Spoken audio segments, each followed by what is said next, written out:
오늘날 우리는 정보의 홍수 시대를 살아갑니다. 하루에도 수십 수백 개의 새로운 이슈들과 뉴스들이 쏟아져 나와요. 주성이가 기자니까 잘 알 것 같아요.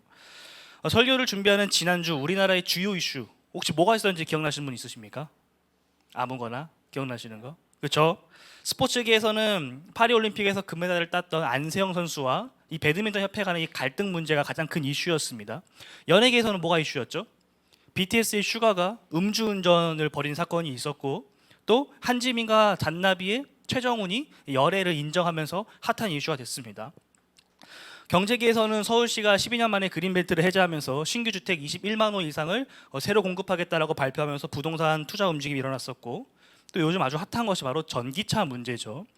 전기차에 잇따른 화재로 이 배터리 원산지 표기 또는 이 실명제를 실시해야 된다라는 움직임이 있고, 또 이 지하주차장에 전기차 출입을 막아야 된다라고 하면서 이 입주민들 간의 이 갈등 문제가 불거졌습니다. 세계적으로는 어떨까요? 3년 넘게 지속되고 있는 우크라이나와 러시아의 전쟁에서 우크라이나의 민병대와 정규군이 러시아 본토를 공격했죠. 공격해서 개전 이후 가장 큰 지상 작전이 펼쳐졌다라고 발표했었습니다. 또 그곳으로부터 멀지 않는 레반트 지역에서는 이 이스라엘과 저항의 축 간의 이 갈등이 고조되면서 이 전쟁이 확산되냐 확산되지 않느냐 이 문제로 아주 큰 이슈, 우려를 낳고 있습니다. 한편 영국에서는 난민과 이민 문제 그리고 가짜 뉴스로 불거진 폭력 사태가 발생된 지 벌써 일주일이 넘었죠. 폭력을 동반한 인종차별이 점점 심해지고 있으며 맞은편에서는 맞불 시위로 인해서 영국이 양극화되고 있습니다. 불난집에 부채질한다고 이 테슬라의 최고 경영자였던 일론 머스크는 자신의 X 계정에다가 영국에서 내전은 불가피하다라는 글을 썼다가 청문회에 불러가서 혼이 났었습니다. 가까운 일본에서는 규모 7.1의 대지진이 나면서 제2의 동일본 지진이 올까 두려워하면서 생필품을 사재기 하는 그런 모습들이 나타나고 있죠. 불안에 떨고 있어요. 이 모든 일들이 지난 한 주간 있었던 일입니다. 어쩌면 우리가 살면서 단 한 번도 경험하기 힘든 일들이 전 세계적인 차원에서 바라보니까 지난 한 주간에 마치 폭풍 치듯이 다 이렇게 일어난 거예요. 이렇게 세상이 떠들썩한 이슈들, 우리는 왜 그러한 이슈들에 주목하는 걸까요? 왜 우리는 끊임없이 정보를 찾고 이 세상의 흐름에 귀를 기울이는 걸까요? 이러한 이슈들이 우리에게 주는 의미와 영향력은 과연 무엇일까요? 제가 내린 결론은 간단했어요. 정보를 얻기 위함이에요. 정보. 단순히 세상을 돌아가는 것을 이해하기 위한 정보가 아니라 삶을 살기 위한, 살아남기 위한 정보 수집인 거예요. 빠르게 변해가고 무엇 하나 종잡을 수 없는 이 세상에서 조금 더 윤택한 삶을 살기 위해서 경제 기사에 귀를 기울이고, 보다 안전한 삶을 살기 위해서 사회와 정치 기사에 귀를 기울이고, 보다 유쾌한 삶을 위해서 스포츠와 연애 관련된 소식에 관심을 가지는 거죠. 이 세상을 살아가는 한 사람의 주체로서 삶다운 삶, 인간다운 삶을 살기 위해서 이 정보를 수집하는 거예요. 그리고 그 정보를 기반으로 행동을 결정하죠. 자신의 인생을 어떤 길로 가야 될지, 어떻게 나아가야 될지 결정을 합니다. 자, 그렇다면 오늘을 살아가는, 현대를 살아가는 우리 그리스도인들이 가져야 될 관심은 과연 무엇일까요? 이 세상을 살아가는 한 사람의 그리스도인으로서 또 예배자로서 우리는 어떠한 정보에 귀를 기울이고 주목해야 되는 걸까요? 하나님께서 우리에게 주신 말씀인 성경은 과연 무엇을 주목하고 있을까요? 오늘 본문을 통해서 베드로가 우리에게 알려주는 우리가 주목해야 할 것이 무엇인지에 대해서 함께 살펴보기를 원합니다. 성경이 품고 있는 주제들은 매우 다양해요. 사랑, 용서, 이웃을 배려하는 선한 행동, 거룩하고 경건한 삶, 지혜와 슬기, 이런 것들, 다양한 주제들을 다루고 있습니다. 이렇게 다양한 주제가 존재하는 이유는 성경이 그만큼 다양한 이야기들을 품고 있기 때문인 거예요. 우리 교회 설교를 한번 뒤돌아볼까요? 제가 우리 교회 처음 왔었을 2019년 4분기를 기점으로 제가 한번 우리 교회 설교를 찾아보니까 사도행전, 창세기, 출애굽기, 빌립보서, 여호수아, 사무엘 상하, 고린도전서, 그리고 지금 베드로전서를 하고 있더라고요. 이 신구약을 오가면서 우리가 한 장 한 장 좀 자세하게 살펴봤었는데 혹시 기억에 남는 이야기들이 있나요? 효선이? 네, 그렇죠. 제가 준비했습니다. 자, 창세기만 하더라도 엄청난 이야기들이 담겨 있죠. 하나님께서 세상을 창조하신 이야기, 그리고 최초의 인간이었던 아담과 하와가 하나님처럼 되겠다고 선악과를 따먹으며 하나님께 반역했던 이야기, 타락의 이야기, 그리고 홍수, 바벨탑, 아브라함, 이삭, 야곱, 요셉의 이야기. 한 장당 에피소드가 하나씩 있다고 가정해 보면, 생각을 해보면 창세기만 해도 50가지의 에피소드가 담겨 있는 거예요. 최근에 살펴봤던 고린도전서는 어떻습니까? 이 고린도 교회에 있는 수많은 문제들과 그 문제들에 대한 바울의 솔루션들이 담겨져 있죠. 분열의 문제, 음란의 문제, 결혼의 문제, 우상숭배의 문제, 은사 사용의 문제, 부활의 문제 등 매우 다양한 이야기들을 품고 있습니다. 이 밖에도 우리가 큐티를 통해서 매우 다양한 성경의 책들과 이야기들을 살펴봤어요. 이야기가 다양한 만큼 그 안에 담겨있는 주제들도 다양합니다.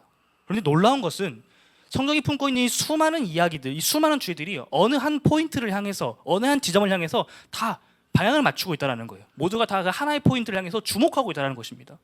그것이 바로 구원이에요. 구원. 구원은 성경 전체를 꿰뚫는 아주 중요한 핵심 주제입니다. 10절 말씀을 다시 살펴볼까요? 10절. 구원에 대해서 열심히 연구하던 사람들이 있었습니다. 누굽니까? 선지자들이죠. 선지자들이 연구하고 부지런히 살폈다라고 말합니다. 그리고 11절 말씀을 보면 그들이 상고했다라고 성경이 기록하고 있어요. 이것을 원어적으로 보면 성경을 샅샅이 뒤졌다라는 뜻입니다. 큰 관심을 가지고서 열과 성을 다해서 하나님의 계시의 말씀을 깊이 연구하고 이 계시의 부분들이 서로 어떻게 연관되는지, 상관되는지를 연구했다라는 거예요. 살펴봤다라는 거죠. 또한 더불어 그 뜻이 무엇인지 하나님께 간절히 기도로 구했다라는 뜻을 함께 가지고 있어요. 선지자들은 이 구원이 얼마나 귀중하고 놀라운 것인지 알았기 때문에 간절히 바라고 소망한 겁니다. 구원에 대한 관심은 선지자들만 가지고 있는 것이 아니었어요. 12절 말씀을 보면 천사들도 이 놀라운 구원의 소식을 살펴보기를 원했다고 베드로는 말합니다. 하늘의 천사들조차 귀를 쫑긋 세우고서 이 하나님의 구원의 역사가 어떻게 이루어지는지, 어떻게 성취되는지 온 신경을 집중하고 있는 거예요. 자, 그런데 오늘을 살아가는 우리는 어떻습니까? 현대를 살아가는 우리 그리스도인은 과연 이 구원을 얼마나 간절히 바라고 있나요? 성경의 인물들처럼 간절히 구원을 사모하고 그 구원의 소망으로 살아가고 있나요? 우리는 구원을 단순히 신앙의 한 요소로 여기고 있는지는 아닌지, 그저 당연한 것으로 생각하고 있는지는 아닌지 좀 돌아볼 필요가 있습니다. 저는 어렸을 때부터 교회를 다녔기 때문에 저에게 있어서 구원은 매우 익숙하고 또 당연한 거였어요. 사실 당연하다라기보다는 그냥 아무 생각이 없었습니다. 교회에서 너는 구원 받았어 라고 말하니까 나는 구원 받았구나 라고 생각을 하면서 신앙생활을 시작했었어요. 그러던 어느 날 제 안에 질문이 생겼습니다. 나 구원받는 거 맞나? 도대체 구원이 뭐지? 구원받은 사람들의 삶에는 어떠한 모습들이 드러나지? 그리고 저는 그때부터 구원에 대해서 되게 진지하게 고민을 하기 시작했습니다. 이러한 궁금증을 가지고 성경을 읽고 또 신앙서적들을 찾아보다가 깨닫게 된 것은 이 구원은 단순한 교리나 아니면 신앙의 어느 한 부분인 것이 아니라 우리의 삶과 신앙의 가장 중요한 중심, 핵에 위치하고 있다는 사실인 거였어요. 구원은 단순히 죽은 다음에 천국 가는 것을 의미하지 않습니다. 성경이 말하는 구원은 하나님께서 우리에게 주신 새로운 삶의 방식이며 매일의 삶 속에서 하나님과 함께하는 그 동행하는 경험을 말하는 거예요. 이 땅에서 천국을, 이 땅에서 하나님 나라를 살아가는 그 삶을 의미하는 겁니다. 구원은 하나님과의 관계 회복을 의미하며 그 관계 속에서 우리는 소망을 발견하며 참된 자유와 평안을 누리게 되는 거죠. 이 구원이 얼마나 소중한 것인지, 얼마나 크고 놀라운 것인지, 또 그것이 우리 삶을 어떻게 변화시키는지에 대해서 깊이 생각해 볼 필요가 있어요. 그런데 너무나도 안타까운 것은 오늘날 많은 그리스도인들이 이 구원에 너무나도 익숙해져서 이 진정한 가치를 놓치고 있다는 거예요. 구원의 소중함을 간과한 채 그저 주일 예배 참석하고 신앙생활의 한 일부분으로 여긴다는 거죠. 여러분, 구원이 뭡니까? 구원. 오늘 베드로는 이 구원의 아주 중요한 측면을 말해요. 11절, 받으실 고난과 후에 받으실 영광. 이 개역개정 성경은 이 고난과 영광이 누구의 것인지 그 주어를 번역 과정에서 누락시켰습니다. 원어를 보게 되면 이 고난과 영광은 그리스도께서 받으실 고난과 영광을 말해요. 예수님께서 받으실 고난, 그리고 그 이후에 받으실 영광인 거예요. 구원이라는 이 선물은 크게 두 가지의 측면이 있습니다. 첫 번째로는 선물을 주는 사람이고, 두 번째로는 선물을 받는 사람이죠. 우리가 구원을 생각할 때 구원이라는 이 은혜의 선물을 받은 나의 입장에서 주로 생각을 많이 하게 됩니다. 그런데 오늘 베드로가 말하는 것은 이 선물의 진정한 가치를 깨닫기 위해서는 이 선물을 주신 분이 누군지 알아야 된다는 거예요. 이 선물이 나에게 오기까지의 그 모든 과정을 알아야 이 선물, 이 은혜, 이 구원이 얼마나 값지고 놀라운 것인지를 깨달을 수 있다라고 말하는 것입니다. 구원은 그저 하나님께서 우리에게 툭 던지신, 많이 갖고 있는 것 중에서 필요가 없어서 야, 너 하나 가져라고 주신 것이 아니라 아주 소중하게 준비된, 다른 그 무엇과도 바꿀 수 없는 가장 귀한 것이라는 것을 베드로가 말하고 싶은 거예요. 구원은 성삼위 하나님께서 서로 긴밀하게 역사하시면서 준비하신 선물입니다. 성부 하나님께서 구원을 계획하셨어요. 그 계획을 수립하셨습니다. 영원 전에, 이 시간이라는 것이 생기기도 전에 하나님께서는 이미 우리를 향한 구원 계획을 시작하셨습니다. 이 구원 프로젝트의 디렉터이신 거죠. 성자 하나님, 예수님께서는 구원을 이행하십니다. 인간을 지으신 하나님께서 인간 손에 죽으면서까지 살리고자 하셨던 그 사랑, 예수 그리스도의 십자가 죽으심과 그 핏뿌림으로 인해서 우리가 구원을 얻게 된 거예요. 구원이 성취된 겁니다. 그리고 성령 하나님, 이분은 구원을 선포하셔요. 구원이 무엇인지 대해서 우리에게 알려주십니다. 메마른 우리의 심령에 찾아오셔서 이 구원의 놀라운 가치를 우리에게 깨닫게 하시는 거예요. 이 선물이 우리에게 오기까지 하나님뿐만 아니라 사람들의 노력과 순종도 함께 있었습니다.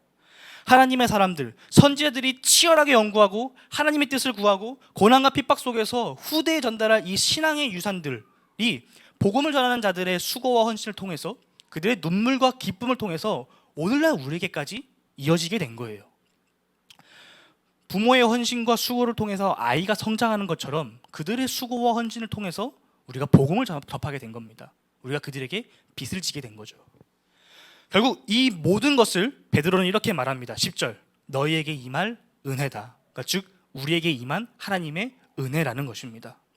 그런데 문제는 우리가 이토록 귀중한 하나님의 은혜의 선물인 구원을, 그것이 정말 소중하다는 사실을 자꾸만 잊어버린다라는 거예요. 너무나도 익숙해져서, 너무나도 당연해서 잊어버린다는 겁니다. 독일의 신학자인 디트리히 본 회퍼라는 사람은 그의 저서인 나를 따르라에서 값싼 은혜라는 개념을 제시합니다. 이 값싼 은혜란 투매 상품인 은혜, 그러니까 막 던지면서 파는 어떤 그런 싸구려 같은 은혜, 헐값에 팔리는 용서, 헐값에 팔리는 위로, 헐값에 팔리는 성찬, 교회의 무진장한 저장고에서 무분별한 손으로 거침없이 무한정 쏟아내는 은혜, 대가나 희생을 전혀 요구하지 않는 은혜를 의미한다라고 정의합니다. 한마디로 하나님께서 우리에게 주신 은혜에 별 관심이 없다라는 거예요. 우리가 하나님께서 우리에게 허락하신 구원이 얼마나 큰 선물인지, 예수 그리스도의 피값으로 주어진 은혜가 얼마나 귀중한 것인지 파악하지 못하는 거예요. 파악하지 못하고 있다는 거예요. 제대로 인지하지 못하고 있다는 거죠. 그래서 마치 싸구려 음식이나 물품을 대하듯이 하나님의 은혜를 함부로 대하고 있다는 거예요. 회개 없는 용서, 변화 없는 신앙, 헌신 없는 신앙과 같은 형식적이고 종교적인 껍데기만 남은 신앙의 형태를 지적하고 있는 겁니다. 그러나 반대로 우리의 삶에 임한 하나님의 은혜가 얼마나 크고 놀라운지를 알고 그것에 감사와 경외로 나아갈 때 비로소 우리는 그 한없는 은혜의 진정한 가치를 깨닫게 됩니다. 아무것도 아닌 나를 위해 하나님께서 모든 것을 쏟아부으셨다는 그 사실이 믿어질 때 우리는 하나님의 사랑을, 그 사랑의 깊이와 넓이가 얼마나 크고 깊은지를 깨닫게 되는 거죠. 성도 여러분, 하나님께서 우리에게 주신 이 은혜를 소중하게 여기시길 바랍니다. 하나님 외에 세상 그 어느 누구도 우리에게 이와 같은 선물을 줄 수 없습니다. 세상 그 무엇과도 비교할 수 없는 하나님의 사랑과 이 구원의 은혜가 우리의 삶의 중심이 되며 그 은혜를 따라 살아가도록 우리의 생각과 행동을 맞추시길 바랍니다. 그렇게 할 때 우리는 진정한 구원의 기쁨을 누리며 하나님과 동행하는 삶을 살 수 있어요. 성경 속 인물들처럼 구원을 간절히 사모하며 그 소망으로 살아가는 그리스도인이 됩시다. 은혜를 값비싼 것으로 여기며 우리의 삶을 통해 하나님께 영광 올려드리는 우리 모두가 되기를 주님의 이름으로 축복합니다. 자, 그렇다면 이 하나님의 사랑에 빚진 자로서 우리는 어떻게 살아가야 하는 걸까요? 이 구원이라는 귀한 선물을 받은 자로서 우리는 그 값비싼 은혜에 합당한 삶을 어떻게 하면 살 수 있는 걸까요? 오늘 본문에서 베드로가 두 가지의 모델을 제시합니다. 첫 번째는 바로 구약의 선지자들이에요. 구약의 선지자들은 고난과 시련 속에서도 미래에 임할 그 구원을 바라보며 믿음을 지킨 사람들이었습니다. 그들의 사역은 결코 쉬운 것이 아니었어요. 선지자들이 전한 주된 메시지는 이스라엘 백성들의 죄악으로 인한 하나님의 심판의 메시지였습니다. 이러한 심판의 메시지를 기쁘게 받아들이는 사람이 있을까요? 우리는 잔소리도 듣기 싫어하는데 하나님께서 내가 널 칠 거다, 너를 멸망시킬 거다, 너를 포로로 끌고 갈 거다라고 하는 그 메시지에 누가 기쁘게 아멘이라고 말할 수 있겠습니까? 사람들은 오히려 선지자들을 무시하고 그들을 박해했습니다. 우리가 큐티를 통해서 살펴보고 있는 이 예레미야 어떻습니까? 예레미야가 이스라엘 백성들의 죄악을 선포하면서 그들에게 임한 하나님의 심판을 말할 때마다 예레미야는 감옥에 갇혀요. 그곳에서 깊은 절망과 탄식에 빠집니다. 그러나 그럼에도 불구하고 선지자들은 하나님의 부르심에 순종했습니다. 그들이 끝까지 사명을 완수할 수 있었던 이유는 오직 하나, 하나님의 신실하심을 발견했기 때문이에요. 신실하심. 신실함이란 믿을 수 있는, 신뢰할 수 있는, 정직한, 진실한, 변함없는 이란 뜻을 가지고 있습니다.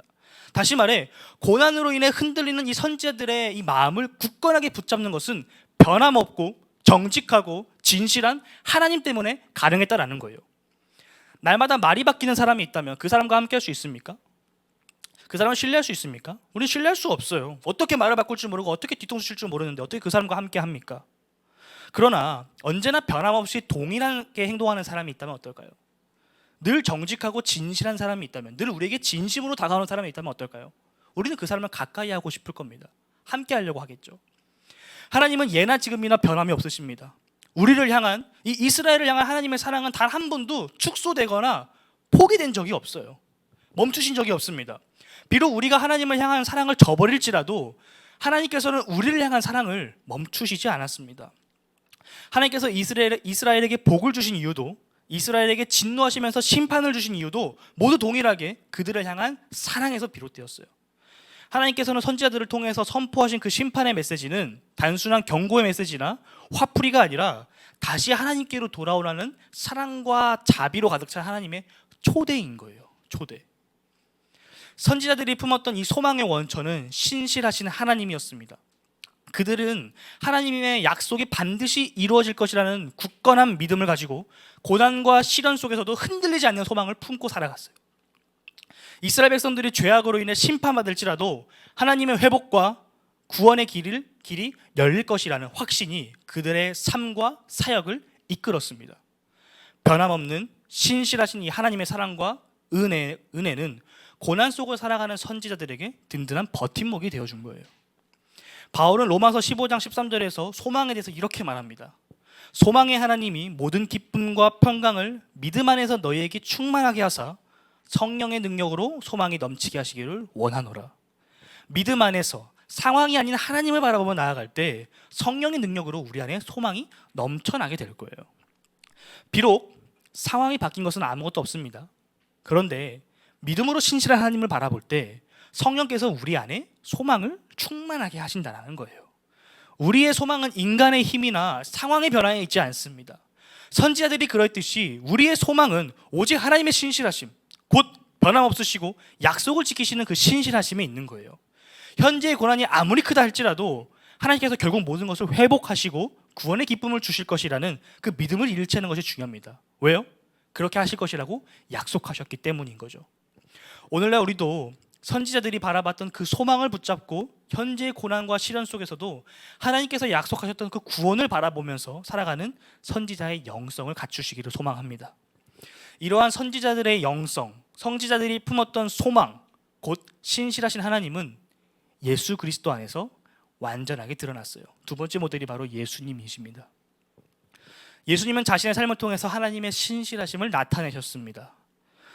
예수님은 사람들의 배신과 불신 속에서도 끝까지 하나님의 뜻을 이루어내셨어요. 오래전 선지자들이 예언한 고난과 그 이후에 받게 될 영광을 십자가의 길을 선택하시면서 성취하셨습니다. 하나님의 구원 계획을 완성하셨으며 약속을 지키신 거예요. 그분의 신실하심은 우리를 향한 하나님의 사랑이 변함없고 끝까지 포기하지 않으신다는 사실을 우리에게 밝히 드러내 주십니다. 여러분, 베드로를 기억하시기 바랍니다. 베드로. 예수님 옆에서 수제자라고 어깨에 힘주고 다니던 그 베드로가 갑자기 이렇게 변할 수 있었던 것은 무엇이었을까요? 베드로는 변하고 싶어서 변한 것이 아닙니다. 예수님 옆에서 3년간 같이 있으면서 경험치가 쌓여서 전직하거나 진화한 게 아니에요. 저는 베드로가 변화된 지점이 바로 이곳이라고 생각합니다. 바로 요한복음 21장이에요. 요한복음 21장. 베드로가 부활하신 예수님과 다시 만나는 장면이죠. 여러분이 예수님이라면 다시 만난 베드로에게 어떻게 반응하시겠습니까? 배신하고 저주까지 했잖아요. 제가 만약에 예수님이라면 일단 베드로 죽방을 때리든 조인트를 까든 한 대 좁혔을 것 같습니다. 그리고 나서 대화를 했을 것 같아요. 아마 베드로도 예상했을 것 같아요. 예수님으로부터 책망받겠다, 혼나겠다. 아니 어쩌면 내가 예수님을 저주하고 떠났던 것처럼 예수님도 나한테 떠나라고 할 수도 있겠다. 아마 이런 걱정을 하면서 나아갔을지 모르겠습니다. 그런데 예상을 뒤엎는 일이 일어나게 되죠. 예수님께서 베드로에게 다가오셔서 이렇게 말씀하십니다. 베드로야, 너가 나 사랑하냐? 라고 물어보십니다. 베드로가 예? 당황하죠. 예수님의 질문에 그 의도를 파악하려고 하지만 파악할 수가 없습니다. 그래서 베드로는 주저하며 대답합니다. 주님께서 하십니다. 그때 예수님께서 말씀하시는 거예요. 내 양을 먹여라. 내가 너에게 맡기는 그 영혼들을 너가 케어하고 양육하고 그들을 구원으로 인도해라 라고 말하는 겁니다. 예수님께서 동일한 질문을 3번 반복하십니다. 베드로가 죽음의 공포 앞에서 예수님을 3번 부인했던 것을 마치 번복하시듯이, 이러한 일이 있었던 흔적조차 찾지 못하게 씻겨주시듯이 베드로의 입으로 예수님을 향한 사랑을 3번 고백하도록 너가 나를 사랑하느냐? 라고 질문하십니다. 예수님은 베드로를 버리지 않으셨어요. 원망하지도 않으셨고 책망하지도 않으셨습니다. 오히려 죄책감에 시달리는 그를 위로하고 격려하시며 새로운 사명을 주셨어요. 베드로는 예수님을 통해서 신실하신, 변함이 없으신 하나님의 사랑을 발견하게 된 거예요. 그 순간 베드로를 변화시킨 것은 예수님께서 보셨던 바로 그 신실한 하나님의 사랑이었습니다. 살아가다 보면 분명 우리도 베드로처럼 넘어질 때가 있습니다. 각자의 삶 속에서 각자가 경험하고 있는 고난과 어려움이 있을 거예요. 때로는 넘어질 때도 있고 때로는 지쳐서 포기하고 싶을 때도 있을 것입니다. 그러나 그때마다 우리가 다시 일어날 수 있는 것은, 다시 힘을 낼 수 있는 것은 언제나 우리와 함께 하시는 이 하나님의 변치 않는 사랑이 있기 때문입니다. 하나님께서 우리를 지켜보호하시며 언제나 우리를 사랑으로 인도하시기 때문인 거예요. 그렇기 때문에 하나님을 바라보는 자는, 하나님께 소망을 두고 살아가는 자는 결코 무너지지 않는 거예요. 변함없으신 그분이 우리의 산소망, 그저 죽어있고 메마른 신앙이 아니라 살아있는, 활기 있는 신앙이 되기 때문입니다. 소망이 되기 때문인 거예요. 성도 여러분, 예수님께서 고난을 통해 이루신 승리를 기억하시기 바랍니다. 죽음을 생명으로 바꾸신 그분을 기억하시길 바랍니다. 그 예수님께서 우리와 함께 하고 계십니다. 언제나 우리를 떠나지 않으시고 함께 하시는 예수님을 바라볼 때 우리를 향한 하나님의 사랑과 은혜를 우리는 발견하게 되는 거예요. 예수님께서 본보셨던 삶과 가르침을 통해 그분의 신실하심을 주목할 때 우리의 심령 가운데 소망이 움트기 시작하는 겁니다. 말씀의 결론을 맺겠습니다. 세상은 수많은 이야기들로 가득 차 있습니다. 사람마다 저마다의 관심에 따라서 여러 가지 소식들을 찾고 쫓으며 살아가고 있어요. 그러나 이러한 세상 속에서 우리가 주목해야 할 것은 오직 하나입니다. 언제나 우리와 함께 하시며 우리와 하신 약속을 지키시는 그 신실하신 하나님. 모든 것이 불안정하고 위태로운 시대, 무엇 하나 붙잡고 의지할 것이 없는 이 시대에 우리가 믿고 의지할 분은 오직 한 분, 어제나 오늘이나 내일이 동일하신, 영원히 변치 않는 신실하신 하나님, 그분 한 분뿐입니다. 세상이 아무리 많은 이슈들로 떠들썩해도 그리스도인으로서 우리가 주목해야 될 것은 변하지 않습니다. 우리는 세상의 정보에 귀를 기울이기보다는 하나님의 약속과 신실하심에 더욱 주목해야 돼요. 세상이 주는 헛된 기대가 아닌 하나님으로부터 우리를 충만케 하는, 고갈되지 않고 쇠하지 않는 풍성한 소망에 초점을 맞춰야 됩니다. 존 파이퍼 목사님은 이런 말씀을 하셨어요. 우리의 소망은 우리의 상황에 있지 않으며 신실하신 하나님께서 그분의 약속을 이루실 것이라는 믿음에 있습니다. 제가 항상 되새기면서 스스로에게 선포하는 말씀이 있습니다. 제 인생이 이 말씀처럼 되기를 소망하는 말씀인데, 주의 말씀은 내 발의 등이요 내 길에 빛이니이다. 시편 119편 105절 말씀이죠. 성도 여러분, 우리가 걸어가는 그 길은 그저 나 혼자 걸어가는 길이 아닙니다. 우리 주님께서 인도하시는 길이에요. 비록 그분이 우리 눈에 보이지 않는다 할지라도 언제나 사랑과 힘을 베푸시며 우리를 위해 일하시는 분이십니다. 이걸 어떻게 하냐고요? 주의 말씀은 내 발의 등이요 내 길이 빛이니이다. 하나님께서 우리에게 주신 말씀이기 때문인 거예요. 푸른 마르고 꽃을 시드나 주의 말씀은 영원하기 때문인 것입니다. 영원하신 하나님, 변치 않으시는 하나님, 그분의 신실하심을 바라볼 때 막막했던 나의 인생에, 이 소망이 없는 이 세상에 이 작은 소망의 씨앗이 심겨지는 거예요. 그 신실하신 하나님을 신뢰하며 걸어갈 때 그분의 신실함 속에 우리의 영혼을 뒤바꿀 영원한 소망이 움트는 것입니다. 그렇게 움튼 작은 소망의 불씨가 자라나 우리의 인생을 비추고 우리의 영혼에 충만해지며 소망을 잃어버린 이 땅 가운데 주님의 영광의 빛을 발하게 될 거예요. 비추게 될 겁니다. 그 귀하고 영광스러운 일로 우리를 초대하시는 하나님의 약속을 붙잡고 하나님의 때에 하나님의 방법을 이루실 놀라운 은혜를 소망하며 살아가는 저와 여러분 되기를 주의 이름으로 축복합니다. 이제 함께 기도합시다.